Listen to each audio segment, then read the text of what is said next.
Welcome to the Abyss, everybody. I think we need to address the elephant in the room because I fucked up terribly last week. Yeah, we had a perfect episode. Yeah. Not many episodes that I wrap up and go, wow, that is perfection. Damn perfect. 10,000 hours of practice brought us here. Yeah.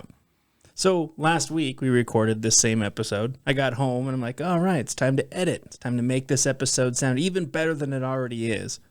And the audio was terrible because it didn't record through our microphones. It recorded through my laptop audio. And it was terrible. It was awful. And I was so pissed off. I messaged Cleet and he didn't even message back. That's how pissed off he was. He just didn't even care to respond. Couldn't even respond. I was so pissed. So we missed last week. We apologize. But we're back this week to bring you the episode that was due last week. And we're drinking some awesome Elysian Space Dust IPA. So good. Very hoppy. Very hoppy. It's 8.5%. Just enough to make you feel crunk. 8.2%, not point. Did you say crunk?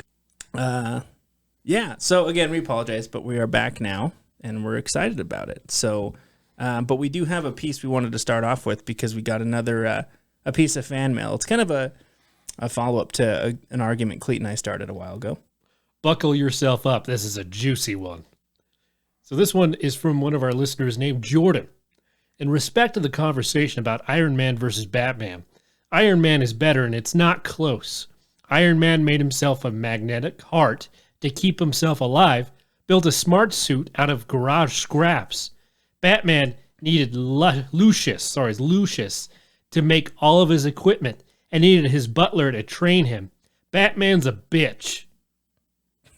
And that's where it ends. Yeah, I agree with that, man. It's totally true. Batman is a big hoe. Wow. Read the rest of it, if you will. It says, just kidding, I love Batman, but Iron Man wins.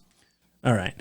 So, first of all, I appreciate you writing back in because we like to get these listener input to our conversations. And I'm not going to say you're wrong, but you're wrong. Batman's definitely better. Now, here's the thing, right? There's a lot of avenues. There's comics, there's movies, there's all this stuff. And, sure, Iron Man did all this cool things. He made himself a heart. Batman trained with the League of Shadows. It wasn't his butler. I mean, come on. He's a freaking ninja and a detective while you're at it. He also ruined superheroes movies for me. Here we go, people. Yep, here it is. My monologue, my soapbox. Here we go. Literally, watch it in Justice League. It looks like he pisses his pants when Superman shows up to save the day. He's like, oh, Superman here, thank you. Yeah, that ruined Cleet's whole life. I won't watch it anymore. I won't watch superhero shows. Won't do it. Which I don't know why. I mean, it's one isolated incident. I don't know why you have to make it ruin everything for me. It was 1 second of screen time, and it killed the whole genre for me. Never again. Oh, well. But so here's the thing, right? In the suit, sure, Iron Man could probably win. But if you take Tony Stark versus Bruce Wayne, not even close, dude. Bruce Wayne is going to eat Tony Stark alive. No, I disagree. He just has to pull that metal heart right out of his chest. Game over. The argument, the kernel of it is, who's better? A person who inherits wealth or one who builds it on his own? First of all, they both inherited it from their fathers, you fucking man. dope. No. You're dumb. Batman ran it into the ground, and Iron Man, he made his wealth, man, because he made that fucking crazy shit. They both inherited it from their daddies. Shut up, dude. You're wrong. But awesome, Jordan. Thank you for weighing in. That's really cool that you submitted that here. And I want to know, I can't be the only one that's Team Batman, so if there's anyone out there, just email us, entertheabysspod@gmail.com. All right. So for our topic tonight. It's getting fucking chilly. The Iceberg Man. But that's right. We're back at the Iceberg Tier 3, which is, supposedly, we've already talked about, the Shaft. And Tier 3 is called Truth Agent. And the description for Tier 3 is as follows. Point of no return. Some of this knowledge will make you appear and act like a lunatic to normal people's eyes, but it's only the beginning. If you're still here, you might want to study and research more, following your path. I think people already think that we're lunatics. They don't need any more help. So I will kick us off with the first one, which is called Singularity. Now, there's two different types of singularities that I could find. The first one, in scientific terms, a gravitational singularity or space-time singularity, is a location where the quantities that are used to measure the gravitational field become infinite in a way that does not depend on the coordinate system. In other words, or layman's terms, it's a point in which all physical laws are indistinguishable from one another, where space and time are no longer interrelated realities, but merged indistinguishably and cease to have any independent meaning. So, Cleet, you're the science guy. What does that mean exactly? It's a point in space infinitely small. Right. So, and like dense. a black hole. Yeah, black hole. It's a big black hole, which you can't really get out of, so that's always fun. Reminds me of that Impractical Jokers when, what is it, Q's doing that presentation? And he's just like, my whole life I've been fascinated with black holes. And I just know that how great it must be to be inside one. I love that show. It's Good so show. sad that Joe's leaving. Yeah, it's really, probably won't watch it anymore. No. I'll be done. I think it's going to last maybe 1 or 2 more seasons. They won't be able to do it, just the 3 of them. Joe's the best. He's the funniest one. Yeah, he is really good. Singularities were first predicted as a result of Einstein's theory of general relativity, which resulted in the theoretical existence of black holes. In essence, the theory predicted that any star reaching beyond a certain point in its mass, aka the Schwarzschild radius, would exert a gravitational force so intense that it would collapse. Use the Schwartz. Your Schwartz is as big as mine. Just don't get them tangled together. Yeah, that's a bad idea. I think they call that redvining. The next one is the technological singularity, or simply the singularity. It's a hypothetical point in time at which technological growth becomes uncontrollable and irreversible, resulting in unforeseeable changes to human civilization. Like artificial intelligence. Like, do you think we're at the point, Cleet, where, technology is just too vast that we just can't stop? It's just going to continue to get more and more involved? Do you think we're there yet? As long as a meteor doesn't hit the Earth, yeah, we will always progress technologically. But this is like AI takes over. Like, Yeah, the AI starts making better AI, and then that AI makes better AI.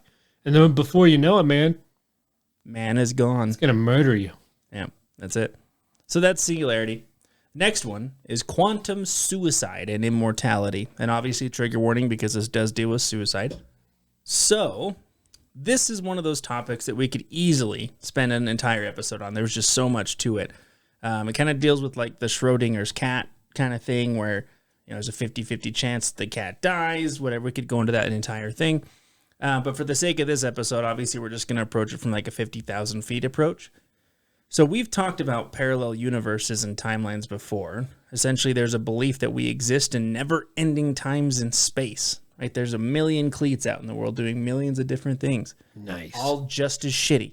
It's rude, man. There might be one where you're cool and tolerable out there. And tall. And tall. Yeah. Yeah. Like 8 feet tall. Jesus. Freakishly tall. Covered in hair, too. And you got like a full body Kermit the Frog tattoo. I'm chasing people in the park. Yep. So this theory states that there is always a timeline in which we are committing suicide and another one where we are living forever. It's so bizarre to me that that happens. So if you think of it this way, let's say that one version of ourselves dies, right? Our heart stops beating. Well, in another timeline or universe, our heart may last 1 second longer, just 1 second, and then another second in another timeline, so on and so forth. So it creates this immortality loop where you live forever. So I just keep jumping off bridges and surviving. Just 1 more second. Okay. So then the other theory, of course, is like the suicide one, where there's always one version of ourselves that is unfortunately committing suicide. And that's kind of the dark, scary side to think about. But I do think that the immortality piece is kind of fascinating. Yeah, you're just going to live forever. Deal with it. Exactly. So that's the quantum suicide and immortality. And again, like I said, I had to trim so much out of it. And like it goes into the quantum physics and mechanics and everything. Like it's just this whole idea behind it. And then I'll end my last one in the very first part with the tree swastika. Again, another kind of potential trigger warning. But in 1992, it was discovered that roughly 140 large trees were planted in the shape of a swastika. These trees look similar to the other large trees in the area, mostly year-round, but for a 3-week period during the winter, they change colors to a brownish yellow and resemble the swastika. Have you seen pictures of this thing? Yes. It's really intense. Just a bunch of hateful trees. Yeah. So the crazy thing, obviously, because I said large trees, is but given how large they are, they would have had to have been planted such a long time ago. And the crazy thing is that there hasn't only been one. There's actually been numerous that have been found through Germany, Poland, France, all those neighboring areas. And the belief behind this is that during World War II, Nazi commanders were planting these as a show of good faith and love for their leader. Jesus. So we're not going to be posting a picture of that, obviously, on Facebook. So if you want to Google it, you definitely can. It's all over the place. But yeah, so that's my first three. So now, Cleet, what are you going to talk about? We're going to start off pretty easy and start with genocide denials. Oh, not an easy one. Yeah, this so is one of those topics we're just going to like jiggle and move on. Yeah, we're going to jiggle it, move on really quick. I remember that. Not a deep dive. A quick jiggle and run. Yeah. So genocide denials. It's basically governments or people denying their involvement in genocides. Yeah, pretty much it. Yeah. Okay, moving on. Yeah, nothing more to see here. Basilisk. Next one is Roku's Basilisk. Oh, big snake. This is a thought experiment about the potential risks involved in developing artificial intelligence. Its conclusion is that an all-powerful artificial intelligence from the future might retroactively punish those who did not help bring about its existence, including those who merely knew about the possible development of such a being. The Basilisk argument resembles a futurist version of Pascal's wager. So you've heard of that. Yeah. For our viewers who don't know who Pascal's wager was, it was essentially a theologian or a philosopher said like, hey, you know, the odds of our God existing is probably like, I don't know, 0.00000 for a long time, 1%. But if you don't worship him and we end up being right, you have eternal damnation. So, like, what would you do? Like, the logical conclusion is to become a Christian. In that case, that was Pascal's argument. Not saying that you should. Anyways, it's kind of the same argument. Yeah. That's kind of scary, though. Like, you know of artificial intelligence, but you didn't help in its creation, and for that, you're damned. It's going to come eat you. Oh, yeah. You're fucking dead. We'll murder your whole family. Oh, yeah. Without a second glance. All right, the next one is the man from Torrid. Oh, I love this story. So this starts out in one hot day in July of 1954. A Caucasian man decently dressed arrived at Haneda Airport in Japan from a European country claiming to be there for business. As everyone went through customs, the man told officials that he had been to Japan multiple times, and surprisingly, he was well versed in many languages, such as French and even some Japanese. Everything from his behavior to his clothes and his wallet, which contained currency from various countries, seemed fine until the officials checked his passport. While the man's passport had been stamped around the world, it was from a country by the name of Torrid, which obviously doesn't exist on Earth. This raises suspicions that the man is pulled aside to explain where he's actually from and what he is here to do in Japan. The man insists that Torrid exists, so the same officials ask him to point it out on a map, to which he points directly to the Principality of Andorra, between France and Spain. When told that Torrid doesn't exist there, the man seems baffled and claims that it's been there for hundreds of years. With the officials now certain that something is amiss, they start questioning him about other things, like his exact purpose of visiting, who he worked for, and where he planned to stay. Upon getting the information from him and confirming with his company and other places, nobody had ever heard of the man, and even the hotel he claimed to be staying at had no reservation by his name. As this case was now something from the courts to decide, the man was provided with a hotel room nearby to stay in temporarily and was put under watch of 2 guards. The guards were primarily stationed at the door, but when they went in to check on the man, he had somehow vanished and was never seen again. Yeah, that story is so wild.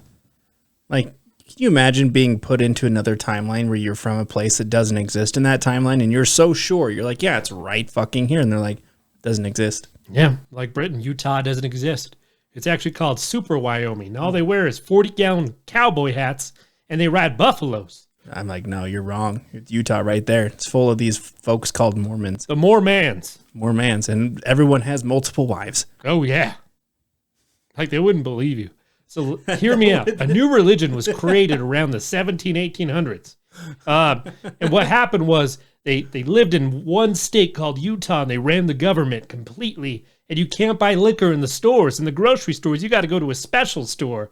Like, yeah, he needs to go to a padded room, guys. He's nuts. You know that crazy thing called gambling? Not allowed. Yeah, can't do it there. Not allowed. That's all they do in Super Y, homie. Everything. Yeah. Okay. So the first one is bloop. So this is actually one that we covered in really good detail in our viewer submission episode on ocean sounds. We even included the audio clip. So if you wanted a deeper dive, definitely check out that episode if you haven't already. But essentially, in the early 2000s, microphones were placed in the Pacific Ocean to chart the migration path of blue whales. A massive sound, or bloop, was picked up on microphones spanning a 3,000-mile radius and was triangulated to be on the bottom of the ocean. So they're planning to follow whales, but since this one noise was picked up on all of these microphones at once, that would mean that whatever caused this noise had to have 3 times the size of vocal cords of a blue whale. Huge. Something. It's Cthulhu, man. That's why I'm not a fan of the ocean, man. That thalassophobia is a real fucking thing. So, yeah, that's the bloop. It's really cool. If you haven't heard it, listen to our episode. Sometimes when I want to dive really deep fast, I just hold on to a cinder block. Okay, so the next one is called Rosicrucianism. Speaking of religions, this one's pretty wild. So Rosicrucianism is a spiritual and cultural movement that arose in Europe in the early 17th century. 17th century, after the publication of several texts purported to announce the existence of a hitherto unknown esoteric order to the world and made seeking its knowledge attractive to many. The mysterious doctrine of the order is built on esoteric truths of the ancient past, which, concealed from the average man, provide insight into nature, the physical universe, and the spiritual realm. The manifestos do not elaborate extensively on the matter, but clearly combine references to Kabbalah, Hermeticism, alchemy, and Christian mysticism. So, there's a lot going on here. So what exactly does that mean? Essentially, it's a branch off from Christianity and believes that God and the Trinity are real from Christianity standpoints, but that there are lesser gods as well. Do you believe in lesser gods? I am one. Little g? Yeah. Okay. One of the lesser gods, the one who made our lovely planet Earth, is said to be mischievous and evil, which is why we have sin, murder, violence, etc. on our planet. The good things can be attributed to Christ and God, so, there's that. Rosicrucianism also has a heavy scientific factor to it as well, so we blend science and religion. That's always fun. There are heavy ties to the Freemasons in this theory, stating that several founders of the Freemason group subscribe to this belief. So, it's just like some branch off of Christianity with some science stating that there's lesser gods and all that good stuff. Wow. And then the last one is sinkholes. Just as the name suggests, this theory is of random sinkholes that open up to swallow anything in their path. Most of these sinkholes do appear in man-made areas, but are not solely found in these areas. These sinkholes are massive, some of them swallowing entire buildings and streets, which is a pretty scary thought.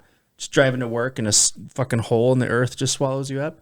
Yeah, I was watching this article on CNN online, and this guy in Germany just, went home, parked his car in his driveway, and the next morning he came out and there was like literally a 40-foot sinkhole, like a sheer drop, like right behind his back tire. Oh, God. This is back when they, let you say things in the comment section. They don't let you do that anymore. And the people were saying, like, could you imagine if you worked night shifts and you didn't know? And you just reverse and you just fall 40 feet down to your death. What the fuck? That's going to ruin your whole fucking life. Oh, yeah. You'd be dead. So one of the theories of the sinkholes themselves is that these gods or higher beings are simply trying to stop the overpopulation of the planet. It's just a way to get rid of a couple people here and there. But, sinkholes are a thing, and they're really crazy. It's not an efficient way to murder people. It's not. Yep. This one is pleroma. What's that, pleroma? Oof. Couldn't find too much information on this, but from what I found, pleroma generally refers to the totality of divine powers, and that people can feel this and feel the divinity of Christ. A lot of this context apparently is with Gnosticism, and we'll see if I get more information later on this. Kind of seems like I'd have to know a lot more to really explain it. So, sorry. Yeah, well, you get what we find.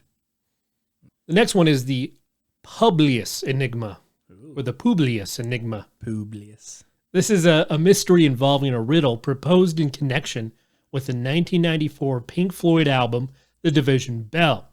It originates on the internet as a web-based contest implemented presumably as a promotion for the album and its tour. It remains unclear whether or not the enigma is a genuinely solvable puzzle, as certain details regarding the actual name of the challenge have never been revealed. The consensus is that it was eventually abandoned by its creators, and the matter has not been brought to an official conclusion. That's pretty much it. Yeah. Apparently, they had it like in one of their concerts. They had a Zeppelin, a little blimp, and it had Publius backwards on it, Enigma. So they were trying to hype it up, and I guess it just didn't get a lot of hype, and then it was never solved. And apparently there was a prize, so nobody knows if they got the prize or not. What? So it's like an unsolved competition that was going on, and that's it? Yeah. What is the Publius? Well, I think the prize was just a bucket of acid. They're going to throw it at you. Oh. So luckily no one won. I don't think you'd want to win that contest. Yeah. All right, the next one is the Russian sleep experiment. Oh, I love this one. Now, I know you haven't heard of this, Britton, or any of you guys. No one's heard of this. Not it's not pervasive in creepypastas or anything like that. But that is what it is, a creepypasta. So the sleep experiment takes place in the 1940s, where an experimental gas-based stimulant is to be used to keep 5 people awake for 30 days, all while being monitored by Russian researchers. These 5 people were political prisoners determined as enemies of the state during the war, and hence became the test subjects. Since the gas was toxic in large quantities, these 5 test subjects were kept in a sealed environment where their oxygen levels were kept a close watch on. Since this was in the 1940s, microphone and large one-way mirrored windows were the only tools to monitor these people. CCTV cameras weren't possible at the time. While the room was stocked with sleeping cots and books, there were no bed covers, running water, a toilet, or even enough dried food to last them all the entire month. Horrific violence ensues, and you should read the whole story. The conspiracy is that there is a kernel of truth in this creepypasta. It's my favorite creepypasta by far. And I love that picture that goes along with it, that black and white one of like the withering face and the sharp teeth. Yeah, I wouldn't want to meet that guy in a dark alley. Back to me. So let's start with something called esoteric knowledge. This theory is another pretty broad one. I really couldn't find a way to limit it down to what I was looking for. But imagine if you had a complete knowledge of what happens in your brain that controlled the things you do and the things you feel. Like, if you felt a certain way or if something happened, you knew fully why that was happening. That is the basic framework of what esoteric knowledge is. It's the understanding of what it is in your brain that makes things happen. Esotericism refers to the doctrines or practices of esoteric knowledge, or the quality state of being obscure. Esoteric knowledge is that which is specialized or advanced in nature, available only to a narrow circle of enlightened, initiated, or highly educated people. Typically, esoteric knowledge is contrasted with exoteric knowledge, which is well-known or public knowledge perceived as informally canonic in society at large. Items pertaining to esotericism may be known as esoterica. So it's just a complete understanding of what it is, of your brain, whatever you want to do. That thought always kind of creeps me out. Is can you imagine if you had to manually control your breathing and your thinking and your eating and your digesting? Yeah, it's man, I really need nutrients. Let's turn on the digestion system. So this next one is probably one of my favorite ones on this list, and that is the Denver airport. There's so much happening with the airport. It's not even funny. There's no conspiracies there. Yeah, so it's wild, and I think that we've kind of touched on a couple things in prior episodes to a degree, but the theory has a lot going on with including the layout of the airport itself. So there are hallways and terminals that seemingly lead to nowhere at all, just a dead end, right? And I've been to the Denver airport a couple times, and I don't know if I've ever found a hallway that leads to nowhere, but the layout is a little weird. And they've got an underground train system. It's fucking massive. Structurally, it doesn't make sense, but apparently there are some blueprints that show a possible underground bunker that was to be built. So, I don't know. Some people still believe that there is a bunker under the airport. I wouldn't be surprised. No? It was privately funded. Yeah. So the bunker could have been for the military or the Illuminati or whatever you want to think. And then some people believe that, again, it does exist. And a lot of people do kind of lean towards the Illuminati piece. Another odd thing is that there are several weird pieces of art in the airport. Like there's a painting of like a Nazi in a gas mask with rainbows and a scythe and a bunch of people standing behind him. Or like a gargoyle statue overlooking a baggage claim. Like that's not shit you see in an airport. That is kind of weird. And there's also a time capsule with a plaque above it reading New World Airport Commission. Now, when is anything that said New World not sketchy as shit? It's like they're trying to throw that in your face. The New World Order. But the New World Airport Commission never really actually existed. But some people believe that this airport is a part of the New World Order, which was on a previous tier. So there's also a Freemason symbol on this plaque. So the theories just go on and on with this one. There's a 32-foot statue of a horse outside the airport that is blue with red glowing eyes that some believe to be haunted. Have you seen this horse? Oh, yeah. Looks like a murderous horse. Yeah, because like when obviously I left the airport, I was in like this taxi and they drove you out of the airport and it's just right fucking there. I'm like, why is that a thing? Nay way, Jose. The crazy thing about this horse was that during construction, the head fell off, landing on the creator, Luis Jimenez, pinning him to the ground and killing him. So the creator was killed building this statue. They simply put the head back on and it sits there to this day, a murderous statue haunted by the creator's soul. To be fair, his supervisor did say he was never going to get ahead in life. Good for you. It's a crazy way to get some head, right? Some other theories go on to say that the airport is a portal to hell. Just kind of like escalates so quick. Either way, the seemingly innocent airport has a lot going on. So we know whatever you want to believe. Is it a portal to hell? I don't know. Could be. And then last is feral children. This one's kind of sad. But feral children are cases when kids or a single child grow up in an environment isolated from other humans, never learning social behaviors, symbols, and spoken language. Arguably, the most infamous feral child that we all know is Mowgli in the Jungle Book, right? Everyone knows Mowgli.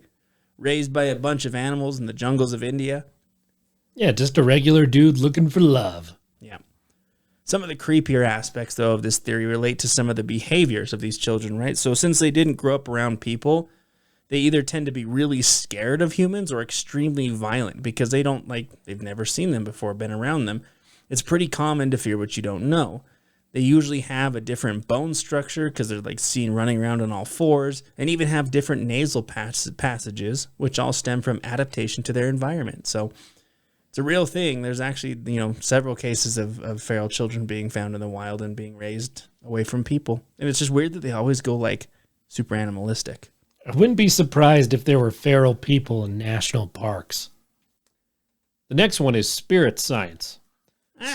The science of spirits. Whenever you add science to something, it always makes it like more credible. Like you have Scientology, the Church of Science. Like any times I see anything that ends with science, that's how you know it's real and it's legit. Yeah. Yeah.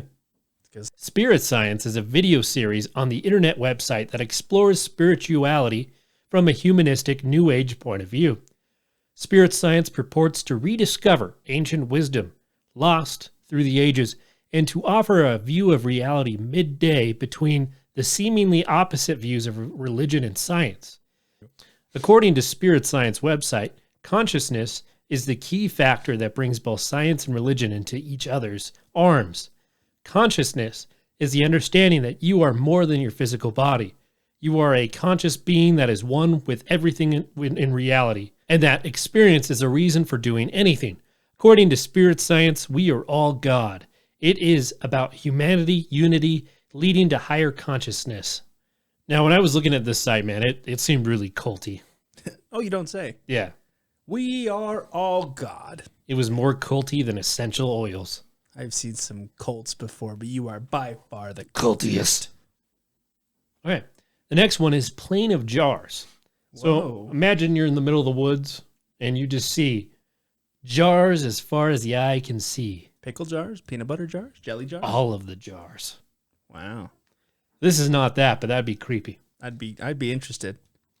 Scattered along a stretch of the lower foothills of a central plain of Xiang Kahong Plateau. That was beautiful. You're welcome. In the country of Laos, just about 400 kilometers northeast of the capital, Vientiane, are an array of clusters of what can only be described as enormous stone jars or urns of some sort. The mysterious artifacts are sprawled about over several hundred square kilometers, and there are thousands of them, ranging in size from 1 to 3 meters, which is about 3 to 10 feet high. Jesus. And all of them are fashioned out of rock, probably quarried from the nearby foothills. A 10-foot jar? Yeah. Holding human remains? Hey, you just put live people in there. You put a lid on them. You come back a couple weeks later and they're dead. I'm going to pickle me some people. Pickled people. I'm a pickled people eater. A purple pickled people eater. Now, ancient and encrusted with lichen, some of them show evidence of having once had lids of some sort, but not all. And for the most part, they are undecorated and unadorned with any sort of carvings or markings except for a single jar with a human figure etched into it for reasons unknown. Scattered around these monolithic jars have been found human bones, ancient artifacts, and odd stone discs, just as inscrutable as the jars themselves. Told you, they're pickling people. They're finding people bones. This is enigmatic plain of jars, and it is strange, almost magical place that has been baffling archaeologists and visitors alike for hundreds of years. That would just be such a weird thing to stumble upon. Like just a valley of these big stone jars. Yeah, man. Have you ever been to Goblin Valley? Yeah. That's what it reminds me of. I pushed some rock. I'm just kidding. Yeah. Someone got in a lot of trouble for Oh, I know. ruining some rocks over there. Yeah. You can push some of them down, man. Like they're not all sturdy. All it takes, you stand under one of those and you're pudding. You just push them down. Film it. You got to film yourself doing it, though. You Put it gotta on film YouTube. Yeah, you got to get those likes. I know this is illegal, but I'm going to laugh doing it. And I'm going to get some likes, shares, and subscriptions. All right. The next one is my favorite title by far, and it's called The Beacon of Hate. I love that title. That's crazy. I think Yeah. we're in for something crazy or it's going to be really boring. So, shortwave radio hams in the USA discovered a beacon transmitting Morse-coded messages of bizarre, angry word salads into the void. Whoa. The apparently constant transmissions were noted as early as 1999, and which, after deciphering, people named it the Beacon of Hate. It is unknown who was behind the messages, who they were intended for, or where exactly they were being transmitted from. The cryptic and misspelled messages were fixated on camels, pornography, religion, and tracks. In that order, too. Yeah, you should actually look them up. They're pretty bad, so I didn't include any of them. But the guy seemed pretty pissed. So if you wanted to know, you would just Google Beacon of Hate messages. Yeah, and people thought it was code for like certain being against a certain group of people. Oh. So I just didn't want to read them because it could be coded messages for something far worse, and I don't feel comfortable reading them. Yeah. But the name Beacon of Hate is amazing. Research at your own risk. But I think, there's still groups of people that do the ham radio thing. When we were camping last, there was a group of people right next to us that were doing the ham radio thing. They were like the nicest people. They're like, hey, we're going to have some lunch. Come over and we're going to do some ham radio stuff. We're going to have some ham sandwiches and do some ham radio. You ham? You down? Yeah, I think that's exactly how the conversation went. We just love ham here. Jumping back to kind of the small g, lesser god sort of thing, the next one is called archons. So these archons, so jumping back to the god that created our world, the archons are like his tiny little demon helpers. I say tiny because the picture, they were like little tiny things. But the belief is that everything that goes wrong in the world are the direct result of these demons carrying out their mischief. So like if you fall on your face in the park or something, the demon just tripped you. Like, Sounds like they don't know how to take responsibility for their poor actions. you take a big swig of beer, it's just a demon shoving beer down your throat. I drank and drive and I ran into a brick wall, but it's because of those damn archons. Those archons. They made me fall asleep while I was driving. Yeah, that's really all that was. It's kind of a super vague, just the smaller gods, demons that aren't like worshiping Satan. It's like a little kind of mischievous helper. It's kind of like in the Hercules show, the little imps that Hades has, but like not for God, but not for Satan. That's how it is. All right. The next one is called antinatalism. This one's kind of sad. Antinatalism is the ethical view that negatively values procreation. Antinatalists argue that humans should abstain from procreation because it is morally wrong. Do you have that mindset? They sound like a bunch of wackos to me. Dude, like, procreation is morally wrong? Like, okay, sure. In scholarly and literary writings, various ethical arguments have been presented for antinatalism. Some of the earliest surviving formulations of the idea that it would be better not to have been born can be found in ancient Greece. I just wish I was never born. Life's so hard. The term antinatalism is in opposition to the term natalism, pronatalism, or pronatalism. It is kind of a crazy thought. Like, can you imagine a world where, like, having kids was, like, illegal? Like, if this were to, like, branch out and just become so extreme, like, morally wrong is one thing, but can you imagine a world like you just can't have kids? You go to jail? Or they're like, you can only have 2 kids. We have a 2-kid policy. Some type of authoritarian, autocratic government. Yeah, I guess I'm done then. I've got 2. Yeah. Better go get snipped. The old snippy snip. Dude, we toured. They just chop off your balls, right? Yeah, just with the scissors. And then they don't stitch it shut. They just brand it shut? What do you call it? Sear it? Sear it. They sear it shut. Burn it. Oh burn it. They just burn it shut. It's a high infection rate, but Like the moment you realize you have 2 kids, you're like, fuck. Oh, God. It's time to get the snip. It's just like, we're just going to stay with one because I don't want to have that conversation. I don't want to have that operation. But no, we were touring preschools today. Dude, that shit's expensive. It's expensive. It's like $700 a week for preschool. And that's for like 3 days. That's bullshit. So anyway, the last one, before I kick it back off to you, is a man by the name of Charles Fort. This guy was pretty cool. So Charles Hoy Fort, who was born August 6, 1874, died May 3rd, 1932, was an American writer and researcher who specialized in anomalous phenomenon. The term Fortean and Fortiana are sometimes used to characterize various such phenomena. Charles wrote on things such as human combustion, teleportation, ball lightning, etc. Like all the really cool shit. Like human combustion, it's scary, but it's kind of cool. Crazy enough, with the teleportation and ball lightning, due to his writings, he has been credited with inventing those things. Can you imagine inventing the idea of teleportation and ball lightning? That'd be pretty cool. So he ended up massing a cult following because he was, he had all these ideas that people like grasped onto. And he was credited as being an occult founder based on his beliefs. He seemed like a really interesting guy, and in a lot of his writing, he claimed to witness these phenomena. So he's like, yeah, I was walking down the street and saw someone randomly combust. Yeah, just a big ball of lightning punched me in the face. You're never the same after that. The next one is called the Road to Ruta. What? Yeah, the Road to Ruta is paved with good intentions. I doubt it. So this theory, I compiled basically 6 things that kind of summarize the theory. Okay. So all markets have been 100% controlled by computer programs since the 1970s in order to steer and control prices, thus prolonging the fiat monetary system. I need to talk to him about gas prices right now. 2, a powerful cabal of the world's elite have taken over the market manipulation process and twisted it to enhance their own profits while pretending to service their nation's best interests. 3, in the early 1900s, the United States embarked on a secret policy to hide all of its own natural resources and exploit the rest of the world until resource scarcity was fully recognized. 4, in order to support the oil-backed US dollar in the world's petro-based economic system, the powers that be have hidden new renewable technologies that would greatly benefit the world's population as well as the environment.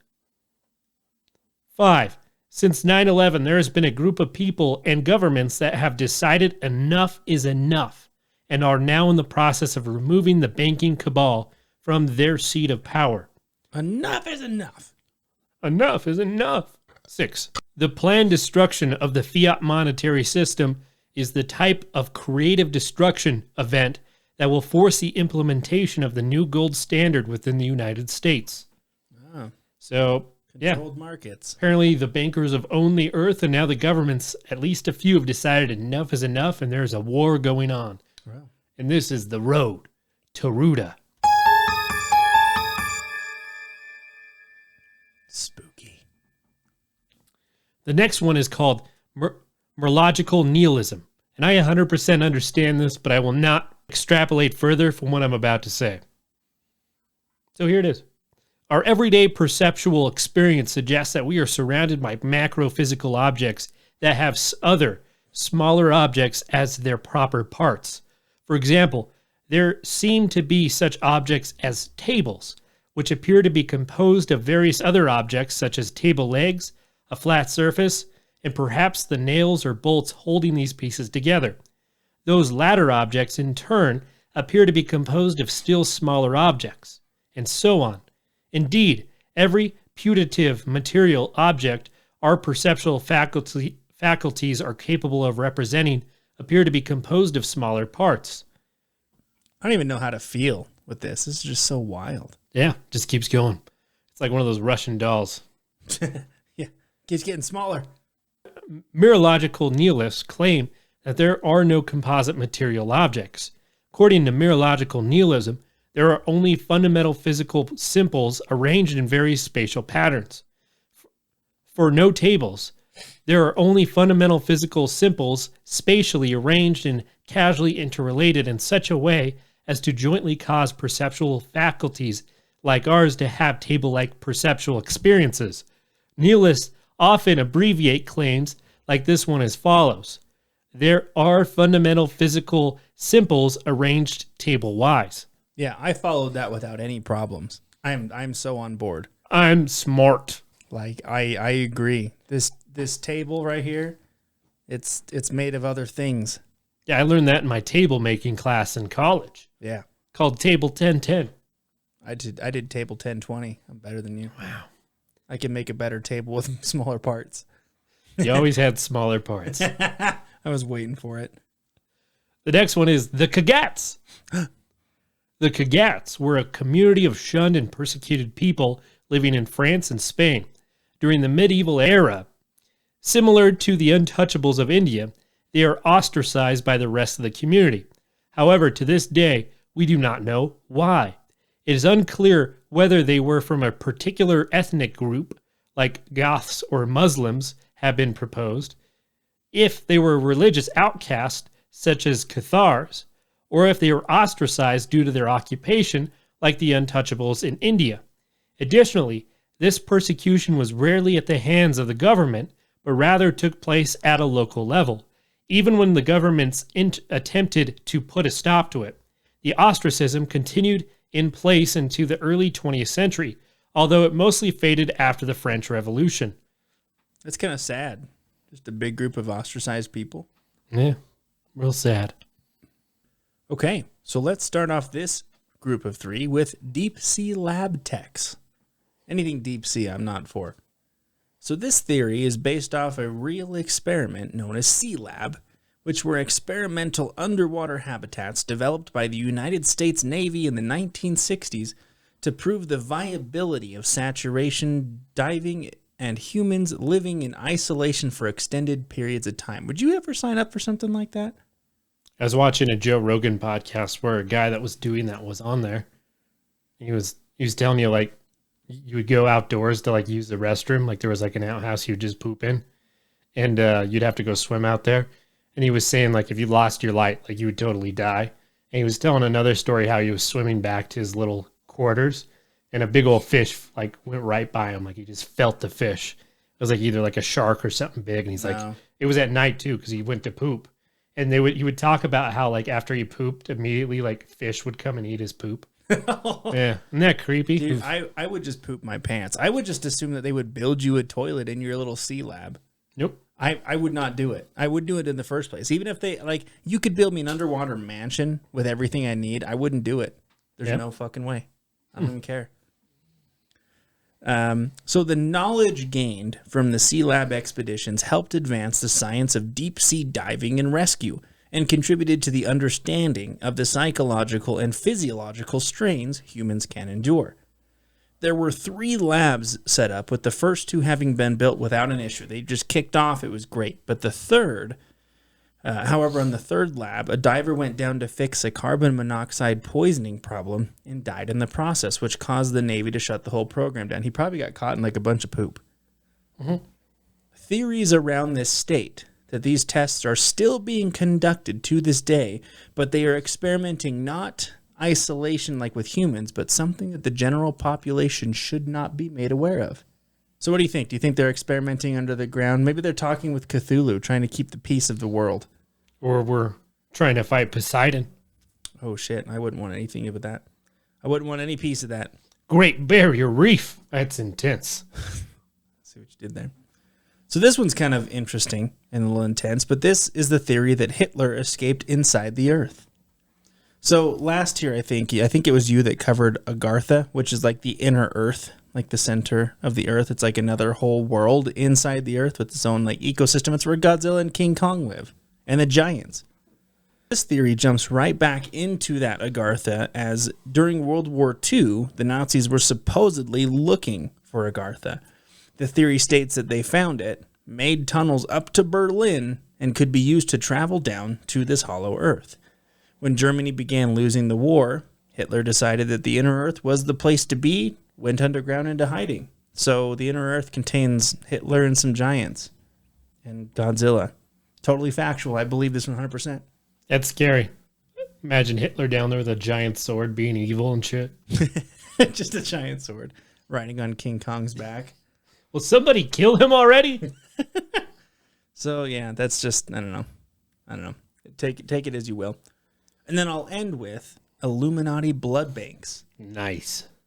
Now, look, blood banks are a thing, right? I mean, there literally are places where like the rich and the wealthy, and they can buy blood and do like blood facials and blood baths and blood transfusions to make them feel young and lively again. You don't just spray O negative on your face every once in a while? I don't have the money for it anymore, man. You can do it for free. Just take an axe to your neighbor's house? Yeah, just get a giant sword. Have to go to Agartha for that. I have to take out someone else. T-Rex blood. So this theory states that the Illuminati has a seemingly endless supply of blood of the young that they can harvest in order to stay fit and healthy and all that good shit. So yeah, that's it. I mean, it's really very broad. It's just the idea that the Illuminati does have access to never-ending blood supply to keep themselves going forever. So, please donate your blood. Is the blood? Is bad. This one is called Sacred Geometry. Many teachings have described sacred geometry as a blueprint of creation and the genesis, the origin of all forms. Sacred geometry is considered an ancient science that explores and explains the energy patterns that create and unify all things and reveals the precise way that the energy of creation organizes itself. It is said that every natural pattern of growth or movement comes back to one or more geometric shapes. The molecules of our DNA, the cornea of our eye, snowflakes, flower petals, crystals, a shell, the stars, and the galaxy we explore within, the air we breathe, and all the forms that are created out of geometric shapes and codes. Hallelujah. And there's a lot of things like that, like they have the golden ratio. Apparently, like a lot of things in nature follow that for some reason. Yeah. It's really interesting. Yeah, that one's an interesting one for sure. The next one is the Black Pope Prophecy. The Black Pope Prophecy? Yeah.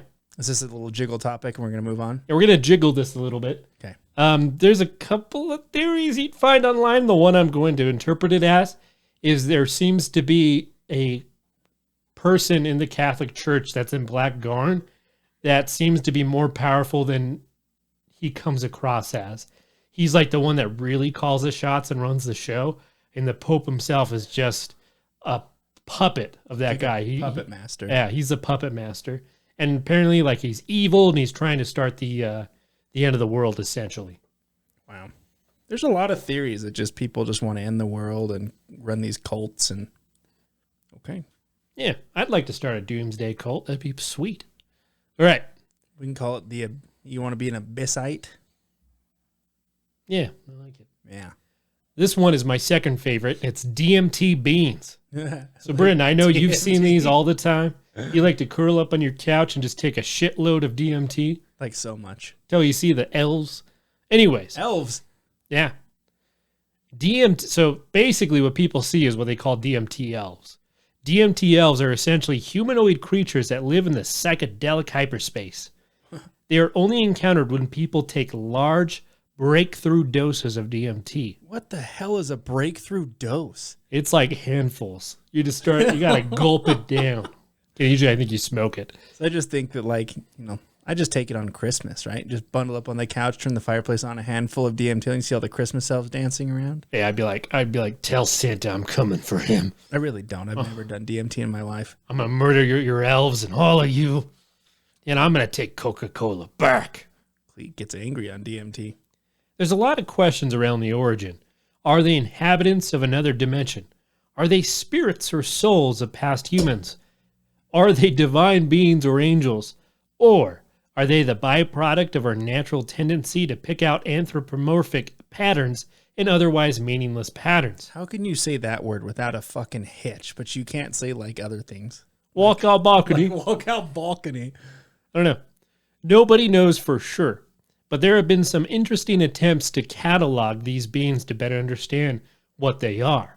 You imagine that? You're like, I need to do a catalog, so I'm just going to take DMT all the time. That's for science.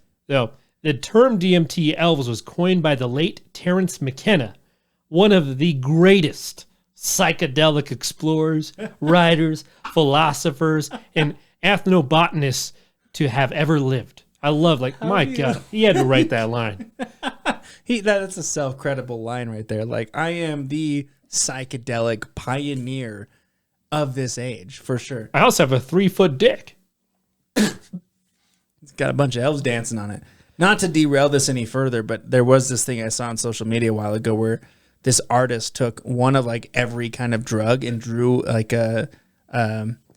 what's it called? I've seen that. Pictures of himself? Like a self-image. Yeah. What do you call it, though? A self-portrait. Self-portrait. So, yeah, this guy took all these different kinds of drugs and drew a self-portrait of him on every drug, and some of these are fucking wild. It's like one of them, he has 16 eyes. One of them has an elf coming out of his ear. It's probably DMT. Yeah, but anyway, that's just what it reminded me of. Continue. So McKenna states, these beings appear sentient and autonomous. They'll try to communicate with you, study you, show you different objects or locations, and will sometimes even play little pranks on you or tease you. They're like his little elf friends. It's like, let me show you this thing. I never had friends till I took DMT. Tee-hee. All right, 2 more sections of 3, and we're done with part 1. So let's start with Missing Children Forest. The San Gabriel Mountains and the Sierra Pelona Mountains, located in Los Angeles County, Southern California, are the Angeles National Forest. With a total of 7,167 acres, the forest covers large portions of protected land, many of which are still untouched by man, either because of its distance or difficulty in accessing the land. This has become known as the Missing Children Forest, as children have gone missing and have never been found with absolutely no evidence left behind. It's like they literally just vanished in thin air. It was originally pinned on a serial killer in the area when 8 children went missing. However, he was put behind bars and children were still disappearing once he was out of the picture. There are numerous theories here and questions being asked, like who or what is luring these children into the forest in the first place? Like, is it some kind of Wendigo or cryptid? Is it Bigfoot? Is it some kind of portal to another dimension? Like, no one knows. Like, literally, they just vanish. And there's been so many kids that have disappeared. I mean, it's a huge area. So, I mean, they could have just, lost their way and just kept going in because, as a kid, you don't know your way out.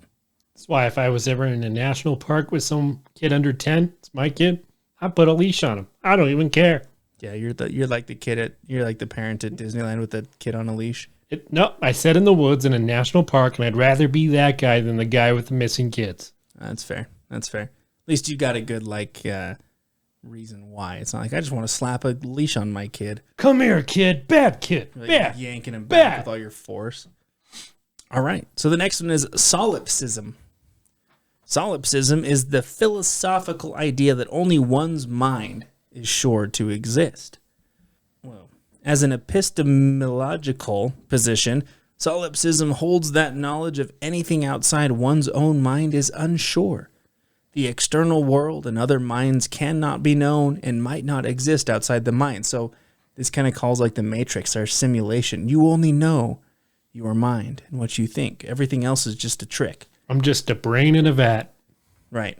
I mean, this kind of brings out the saying of "I think, therefore I am." Descartes. Yep.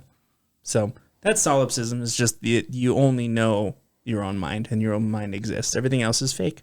Noise. Or programmed, you know. And I will end my portion with Thule. This theory dates back to the early Greeks and theorizes that there is a region far to the north, which is where all the giants and sea monsters came from.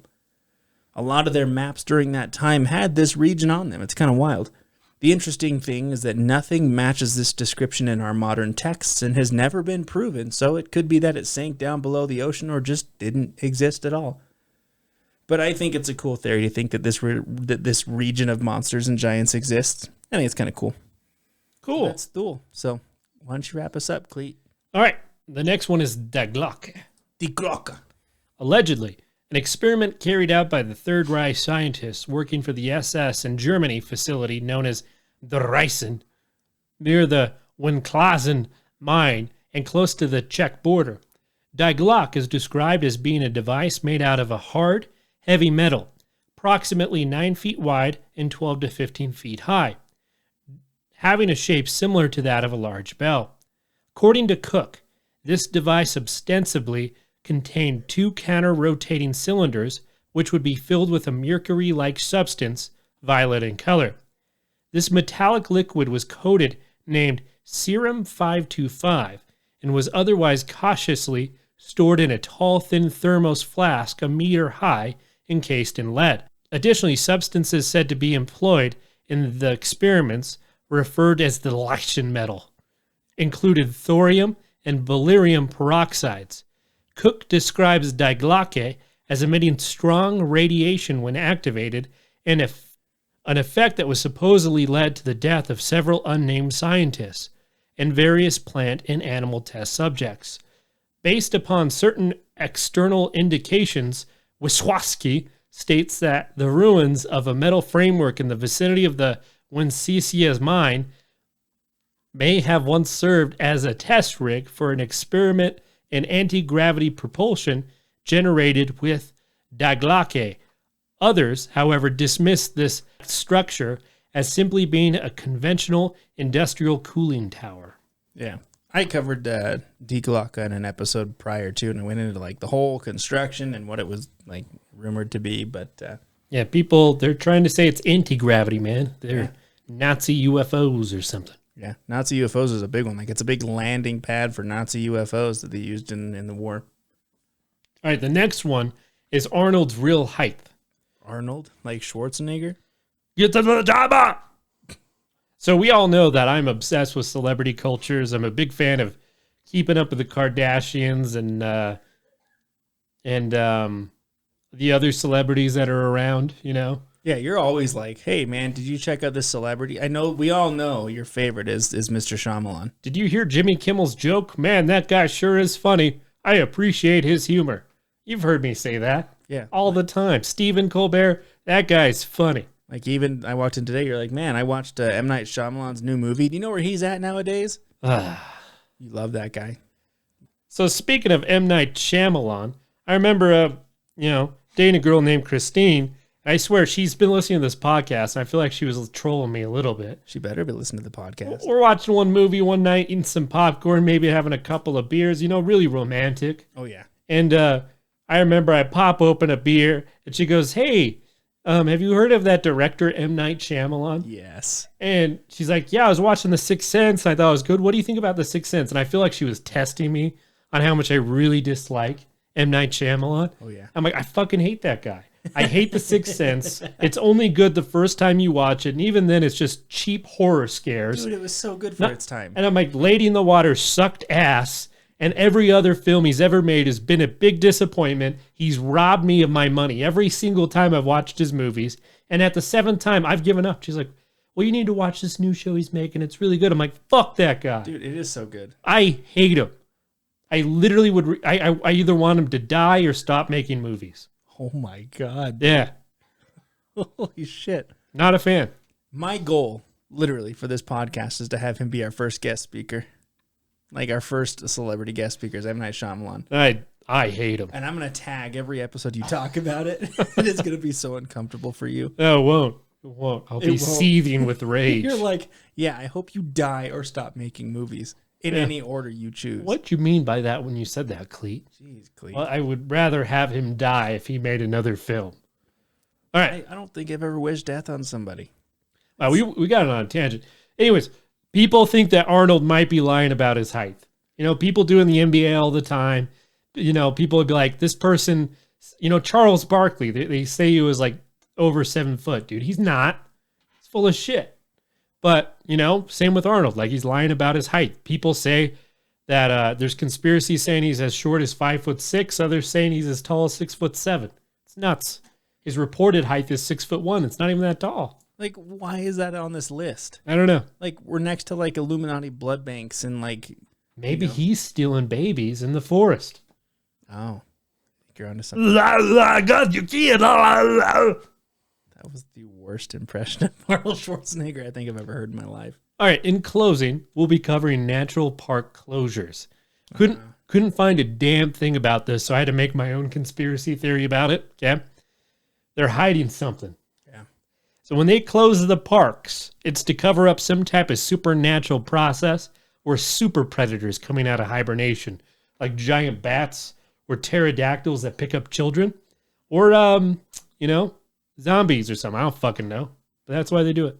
That was like on an episode of American Horror Story, was it that there was like, they closed down a park because like a bunch of vampires or werewolves or something came out to like eat. And so like, you know, we can't let people in during this time. Yeah. I did hear that Godzilla likes to fool around with the arches. Yeah. Didn't he? Yeah. It used to be a whole mountain before he got to it.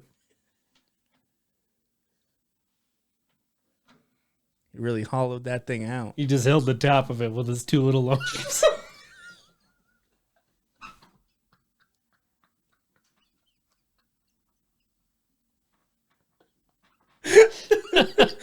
Oh my God. You went there. You did. It's like, you can't reach it. It's like, his little T-Rex arms. That's such a terrible image. All right. Well, that wraps up part 1 of tier 3 of the iceberg. We'll definitely we'll continue next month. Wrap up tier 3 as we go to tier 4. And I hope that you all have or had an awesome St. Patrick's Day. I will call back to our first St. Patrick's episode. We did make a bet that if we ever hit 500 views, we would take a shot of whiskey and melted butter. We're still not quite there, but this is your chance. We'll drink it on live air or on our show. Don't make me do that. You were the one who made the bet originally, so. All right. And if you're watching us on YouTube, please like, share, and subscribe, as it really gets us out there. And as always, thank you for entering the abyss. Until next time.